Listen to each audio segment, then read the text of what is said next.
প্রিয় হাবিব পাগলের রাখছো কেন দূরে বলেন হে প্রিয় হাবিব পাগলের দূরে পাগল ছিল অস্কুরনি চুপা দিলা তারে আমি পাগলা কি দোষ করলাম রাখলা দূরেতে বলেন পাগল ছিল জুব্বা দিলা এই আমি পাগলা কি দোষ করলাম রাখলা দূরেতে প্রিয় হাবিব পাগলের রাখছো কেন দূরে বল হে প্রিয় হাবিব পাগলের রে স্বর্ণ মুদ্রা টাকা পয়সা বাড়ি আর গাড়ি কিছু চাই না চাই যে নবী আপনার জমিদারি বলেন কিছু চাই না চাই যে নবী আপনার দিদার খানি প্রিয় হাবিব পাগলের রাখছো কেন দূরে বলেন হে প্রিয় হাবিব পাগলনা ও আমার ভাইরা যারা কই নবী মইরা গেছে গা পচ্চা গেছে গা মাটির সাথে মিশা গেছে গা তারা জিঙ্গাইও চাই না তার বাপের মরণের সময় ফেরেশতা জিবরাইল আইসা অনুমতি চাইছিল নি যদি ফেরেশতা জিবরাইল আইসা অনুমতি না পায় তাহলে তারা কেমনে নবীরে আপনার মতো মানুষ বলে কষ্ট দিছে না মারিতেছে মাথা বেদনা করে না ভাগা হইছে আমার রং থাকা হয়েছে ঘরে একটা এখন একটা তবে আমি চেষ্টা করি কারণ মাহফিল ফলামেন কষ্ট করে করছে না ওয়াজ যদি না হয় আর হইল ওয়াজটা করতে হইব একটু মনোযোগ দিয়া শোনেন বাবা তাহলে নবীকে আমরার মতো যারা কয় তারা কি আসলে মানুষ না মানুষ তারা আমরা গালিও দিতাম চাই না কারণ গালি দেওয়া এটা ইসলামের সৌন্দর্য না কথা কোন ঠিক কিনা কাফের না বালা মানুষ এটা আল্লাহ বালা জানে দরকার কি কোনে তারা তারার মতো আমরা আমরার মতো ঠিক কিনা তারা যদি এগুলা করে তারার লগে আমরা সম্পর্ক নাই ভাইসা তোমরার মতো আমরার মতো আমরা নবীর আমরার মতো মনে করি না আমরা মনে করি নবী আল্লাহ পাকের রহমত কথা কোন ঠিক কিনা আমার ফেরেশতা জিবরাইল একটা ডাক দিয়া কই ইয়া রাসূলুল্লাহ ইয়া হাবিবাল্লাহ নবী গো ও দয়াল নবী রাহমাতুল লিল আলামিন নবীজি আল্লাহ খবর পাঠাইতে আপনার কাছে অনুমতির জন্য আপনার রূহ মুবারক নিতাম আমার নবী ডাক দিয়া কই জিবরাইল আমি নবী যে দুনিয়া থেকে চলে যাব আমার আল্লাহকে জিজ্ঞাসা করো না আমার আল্লাহ আমি নবীর জন্য আমি নবীর উম্মতের জন্য কি ফয়সালা রাখছি কি বুঝেন কার ফয়সালা উম্মা এই রাসূলুল্লাহ আপনি নিজের লেগে না চাইবেন উম্মতের লেগে চাইন করে তার মানে বোঝা যায় আমার আল্লাহ তাআলা প্যারা হাবিব মুহাম্মদ মুস্তাফা সাল্লাল্লাহু আলাইহি ওয়াসাল্লাম নবীরে দুনিয়াতে পাঠাইছেন উম্মতের জন্য কান্দার জন্য আল্লাহ কয় জগতের মানুষ আমি আল্লাহর কাহাসুরত আছে বড় মারাত্মক যদি কোনো মানুষ দেখে ওই মানুষগুলা হাহাকার করে মাটিতে পড়ে যাবে সহ্য করতে পারবে না কিন্তু আমি আল্লাহর রহিম ও রহমান নামের সূরতটা আমার হাবিবরে আমি দান করে দিছি আমি আল্লাহ তাআলা কাহার সূরত নিয়া হাসরের ময়দানে দাঁড়ায়া থাকবো কিন্তু আমার হাবিবে কিবরিয়া রহমান রহিম নামের উসিলায় তার উম্মতরে নাজাত দিয়া দিব আল্লাহর কসম ওই হাবিবের একটা উম্মত যদি জাহান্নামে থাকে ওই হাবিব জান্নাতের মধ্যে প্রবেশ করবে না জবান খুলে ধরে বলেন সুবহানাল্লাহ হে প্রিয় হাবিব পাগলের রাখছো কেন দূরে বলেন হে প্রিয় হাবিব পাগলের দূরে পাগল ছিল অস্কুরনি চুপা দিলা তারে আমি পাগলা কি দোষ করলাম রাখলা দূরেতে বলেন পাগল ছিল জুব্বা দিলা এই আমি পাগলা কি দোষ করলাম রাখলা দূরেতে প্রিয় হাবিব পাগলের রাখছো কেন দূরে বল হে প্রিয় বিব পাগলের রে স্বর্ণ মুদ্রা টাকা পয়সা বাড়ি আর গাড়ি কিছু চাই না, চাই যে নবী আপনার জমিদারি। বলেন কিছু চাই না, চাই যে নবী আপনার দিদার খানি। প্রিয় হাবিব পাগলেনে রাখছো কেন তোরে? বলেন হে প্রিয় হাবিব পাগল লাইটলা ক্যামেরাটা একটু তারার দিকে ঘুরাও। কারা কারা ওই নবীরে দেখতে চান, ওই নবীর রওজায় যাইতে চান, দুইটা হাত তুলা একটু নাড়া দেন আর বলেন হে হে প্রিয় হাবিব পাগলেনে রাখছো কেন তোরে? বল হে হে প্রিয় হাবিব পাগলেনে রাখছো কেন রে? বল হে হে প্রিয় হাবিব পাগলেনে রাখছো কেন রে? পাগল হইল ওয়াসকুরনি জুব্বা দিলা। তোরা বল না পাগল ছিল ওয়াসকুরনি জুব্বা দিলা। এ আমরা পাগল কি দুষ করলাম রাখলা দূরেতে? বলেন টঙ্গীর ঘাটে বাসি কি দুষ করলাম রাখলা দূরেতে? প্রিয় হাবিব পাগলেনে রাখছো কেন? হাত নামান। বলেন হে প্রিয় হাবিব পাগলেনে এ নবীর প্রেমে পাগল হইয়া ডাকি নবীরে। কোন দিন পাবো দিদার আপনার এই আশা মনে? বলেন কোন দিন পাবো দিদার আপনার এই আশা মনে? প্রিয় হাবিব পাগলেনে রাখছো কেন রে? বলো হে প্রিয় পাগলেনে রাখছো। আমার বন্ধুরা গভীর মনোযোগ দেন বাবা। জিব্রাইল রে আমার নবী ডাক দিয়া কয় জিব্রাইল আমার আল্লাহর দিকে আমার উম্মতের জন্য কি ফয়সালা করছে? জিব্রাইল আমার আল্লাহর কাছে জিগায় আল্লাহ আপনার নবীর উম্মতের কি ফয়সালা করেছেন? নবীর উম্মতের ফয়সালা করা ব্যতীত আমার নবী দুনিয়া থেকে রওজা মুবারকের মধ্যে যাওয়ার জন্য রেডি না। আমার রাহমাতুল লিল আলামিন নবী এই কথা বইলা যখন জিব্রাইল চইলা যায়, এমন টাইমে খাতুনে জান্নাত ফাতেমারে আমার নবী ডাক দিয়া কয় ফাতেমা আমার সব সাহাবীদেরকে খবর দাও। বন্ধুরে আমার নবীর সব সাহাবীরা আমার নবীর হুজরা মুবারকের সামনে। বন্ধু কোন হুজরা মুবারক? নবীজির রওজা মুবারকের একবারে পাশে, নবীজির কদম মুবারকের পাশে অবস্থিত আমার নবীজির ঘর মুবারক। এটার একটু ডান দিক দিয়া আমার নবীজির মিম্বর, যেখানে দাঁড়ায় নবী খুতবা দিত। ওই মিম্বর নবীর রওজা মুবারকের মাঝ বরাবর তিনটা গাছ। মারহাবা কন্যা। একটা গাছের নাম উস্তুনে হান্নানা, যে গাছের নাম আপনারা অনেক শুনছেন। আর একটা গাছের নাম হলো উস্তুনে আহাদা। এই গাছের নিচে বৈশা বৈশা আমার নবীদের দূর দূরান্তের মেহমানদেরকে নিয়ে নবীজি কথা বলতেন। আর একটা গাছের নাম হলো উস্তুনে আয়েশা। ওই গাছটার নিচে আমার নবীজি অসুস্থ অবস্থায় মা আয়েশা সিদ্দিকার খেদমত গ্রহণ করেছিলেন। মা আয়েশা সিদ্দিকা নবীর অসুস্থ অবস্থায় লোকমা দিয়া খাবার খাওয়াইছে। এই জন্য ওই গাছের নাম উস্তুনে আয়েশা। তুর্কিরা আমলে ওই গাছগুলারে সুন্দর করে কার্পেটিং কইরা সাইড ওয়াল কইরা এইগুলারে পিলার বানাইছে। মদিনা শরীফ যদি যান, রিয়াজুল জান্নার মধ্যে ঢুকলে দেখবেন নবীর রওজা থেকে নবীর মিম্বর পর্যন্ত তিনটা মোটা মোটা পিলার দেখা যায়। এই পিলারগুলা হইল সেই গাছ। আল্লাহকে একবার দেখা যাক, এটা আপনারা চাননি? আল্লাহ একবার ওই জায়গায় নিয়ে যাক, আপনারা চাননি? বন্ধু বলতে গেলে মদিনা সফরের অনেক লম্বা লম্বা কথা আছে, আমি বইলা শেষ করতে পারবো না। তবে আমি মাঝে মাঝে একটু টাচ করে দিয়ে যাই, আপনারা মনোযোগ দিয়ে শুনবেন বাবারা। আল্লাহর হাবিব সাল্লাল্লাহু আলাইহি ওয়াসাল্লাম আর সব সাহাবায়ে কেরাম আমার নবীজির সামনে।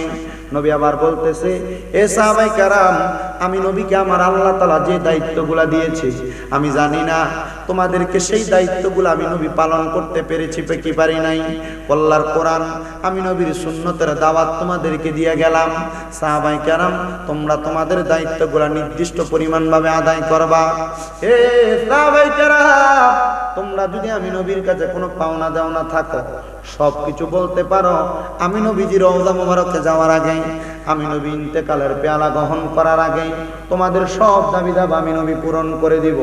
আপনারা জোরে বলেন, দুনিয়ার জমিনের মধ্যে যদি আপনি ঋণ রেখা মারা যান, কারো হক মাইরা মারা যান, কারো সম্পদ নষ্ট করে মারা যান, কবরের ভিতরে ফিডা কি কম না বেশি? ধরে কোন পিডা কি কম না বেশি? ওরে বিচার হবে কর্ময় অনুসারে, কঠিন হাসরে বিচার হবে কর্ময় অনুসারে। সুদের টাকা খাইলা, ঘুষের টাকা খাইলা, হারাম টাকা খাইলা, পরের হক মাইরা খাইলা, ভাই ভাতিজার জমি দখল কইরা খাইলা, মানুষ ওজনে কম দিলা। আপনারা বলেন বাবারা, কবরে মাইরটা কি কম না বেশি? ইন্না বাতশা রাব্বিকা লাশাদীদ, নিশ্চয় আল্লাহর ধরা শক্ত ধরা। এমন ফিডান ফিডাইবো ছাটনার আড্ডি মাটিত লাগাইয়া লাইবো। এবার আপনারা বলেন আমার টঙ্গীর ঘাটের বাবারা, হারাম খাওয়া সুদ খাওয়া এগুলা ছাড়ার দরকার আছে না নাই? টঙ্গীর ঘাটে সুদখোর আছে না নাই? হবিগঞ্জে সুদখোর আছে না নাই? মানুষের জমি দখল করে খাওয়াই না আছে না নাই? মানুষের থেকে সাদাবাদী ট্যাক্সবাদী করে খাওয়াই না আছে না নাই? পরের হক দখল করে খাওয়াই না আছে না নাই? মানুষের মাইরা অত্যাচার করে খাওয়াই না আছে না নাই? শুধু হবিগঞ্জে না, সোনার বাংলাদেশের প্রত্যেকটা এলাকায় এমন হারামখোর, সুদখোর, ঘুষখোর জমি দখল করে না আছে। বাংলাদেশের প্রশাসন সহ সরকারের কাছে আবেদন করব, যেগুলো সুদ খায়, ঘুষ খায়, পরের হক মাইরা খায়, জমি দখল করে খায়, এদেরকে প্রশাসনের আওতায় নিয়ে শাস্তির ব্যবস্থা করেন। নচেতেরা দুনিয়াতে যদিও ছাড় পায়, আমার আল্লাহর কাছে ছাড় পাইব না। আমার আল্লাহর মায় দুনিয়ার বাইরে করে ছাইরা দিব। কথা কোন ঠিক কিনা?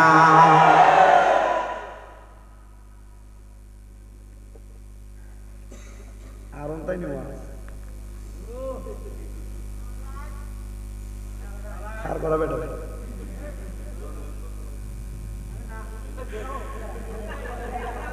ওয়াজ কি দেশে এসেছে? কত তো দামি আরো আছে, ওয়াজ আরো আছে। আপনার কষ্ট করে গভীর মনোযোগ দেন। এই মা বললে আসা আমার দ্বারা আপনার লেগে আজকে একটা ওয়াজ রাখছি।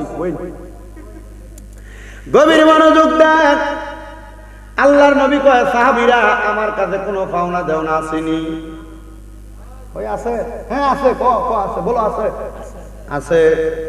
হযরত ওসমান কয় ইয়া রাসূলুল্লাহ, আল্লাহর ওয়াস্তে আল্লাহর জন্য সব মাফ। হযরত আলী রাদিয়াল্লাহু তাআলা আনহু সে জায়গায় নাই। হযরত ওমর ফারুক রাদিয়াল্লাহু তাআলা আনহু কয় ইয়া রাসূলুল্লাহ সব মাফ। কেউ কোনো কথা বলে না। সাহাবীদের মাঝে একটা কান্নার রোল পড়ে গেছে গা। কারণ আল্লাহর নবী, নবীর গায়েবের খবর জানাই কি? কথা কন্যা জানাই কি? গায়েবী খবর দেনেওয়ালা এলো রে মক্কায়, বলেন গায়েবী খবর যাহার নাম শুনিলে চমকে উঠে দিলি বেকার হয়ে যায়।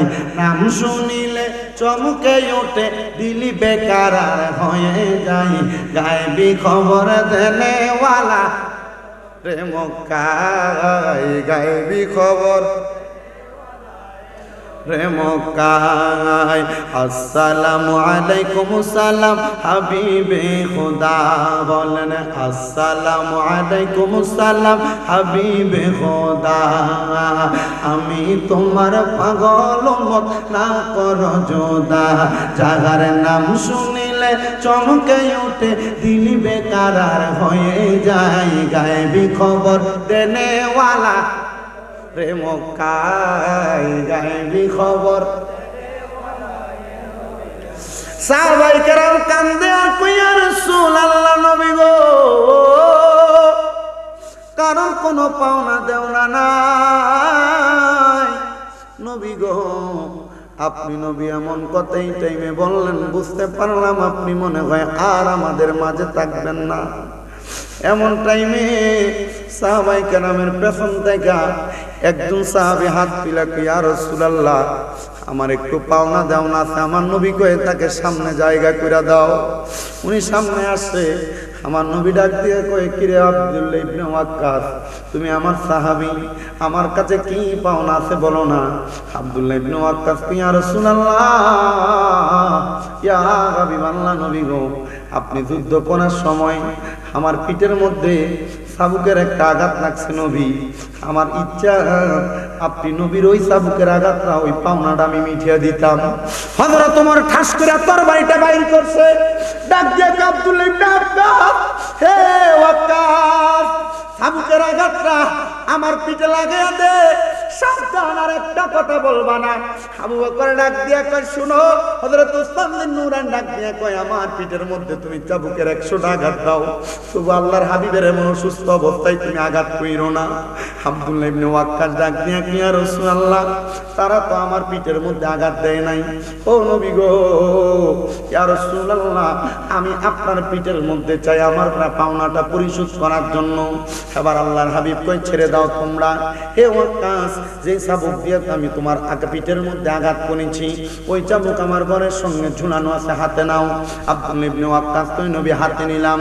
আব্দুল্লাহ ইবনে ওয়াক্কাস কই, ইয়া রাসূলুল্লাহ, ইয়া হাবিবাল্লাহ, নবী গো, আপনি যখন আমার পিঠের মধ্যে চাবুকের আঘাত দিয়েছেন, আমার পিঠের মধ্যে কোনো কাপড় ছিল না। আমি ওয়াক্কাস চাই নবী, আমি যখন আপনার পিঠের মধ্যে আঘাত করব, আপনার পিঠেও কোনো কাপড় থাকতে পারবে না। আল্লাহর হাবিব রাহমাতুল লিল আলামিন নবীজির শরীর মুবারক মায়েশা সিদ্দিকা নবীর কলিজার টুকরা বউ, উনি বলেন, আল্লাহর কসম, আমি আমার নবীজির শরীর মুবারক পরিপূর্ণ কোনোদিন দেখি নাই। নবীর স্ত্রী আম্মা জান খাদিজাতুল কুবরা রাদিয়াল্লাহু তাআলা আনহা, তিনি বলেন, আমি কোনোদিন আমার নবীজির পুরা শরীর মুবারক দেখি নাই। নবীজির স্ত্রী হযরতে উম্মুল মুমিনিন হযরতে উম্মে সালমা, উনি বলেন, আল্লাহর কসম, কোনোদিন আমি আমার নবীজির শরীর মুবারক পরিপূর্ণ দেখি নাই। ওয়াক্কাস রে, যেহেতু তোমার ঋণ আমি পরিশোধ করা লাগবে, আমি আমার পিঠের কাপড় সরাইয়া দেওয়া লাগবে। আল্লাহর হাবিব সাল্লাল্লাহু আলাইহি সাল্লামের শরীর মুবারকের জামা মুবারক খুলে ফেললেন। ডাক দিয়া তো, ওয়াক্কাস, তুমি তোমার আঘাত দাও। সাহাবায়ে কেরাম হু হু করে কান্না করতেছে।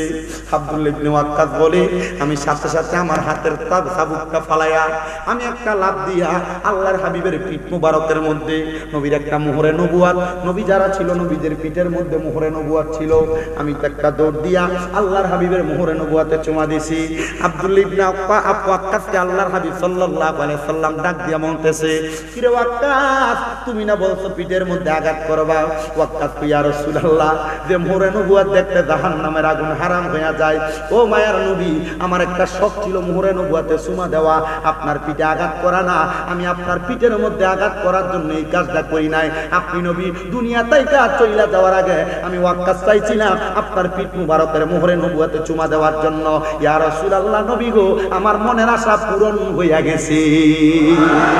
আমার নবী কয়, জগৎবাসী শুনো, আমার ওয়াক্কাস যে কাজটা করছে, ওয়াক্কাস আমার পিঠে মোহরে নবুয়াতে চুমা দেওয়ার কারণে ওয়াক্কাসের জাহান্নামের আগুন হারাম হয়ে গেছে। আমরা জানি আশারে মুবাশশারা, দুনিয়াতে জান্নাতের সুসংবাদ প্রাপ্ত 10 জন সাহাবী, এই 10 জনের উপরেও আমার আল্লাহর নবী আরো অনেকটা জান্নাতি ঘোষণা দিতে, তার মধ্যে আব্দুল্লাহ ইবনে ওয়াক্কাস হলো একজন। এবার আপনারা বলেন, বাবা, ওই নবী রাহমাতুল লিল আলামিন নবীর মোহরে নবুয়াতে চুমা দিয়া আব্দুল্লাহ ইবনে ওয়াক্কাস রাদিয়াল্লাহু তাআলা যদি ওনার মনের আশা পূরণ করতে পারে, আজকের টঙ্গীর ঘাটের পূর্বহাটি ইমাম হুসাইন রাদিয়াল্লাহু তাআলা সুন্নি যুব সংঘের মাহফিলে বইসা আখির মুনাজাতে আমরা যদি নবী নবী কইয়া ডাকি, আমার নবী ঘুমের ঘরে স্বপ্নে আমরা আশিকটারে দেখা দিতে পারে কি পারে না?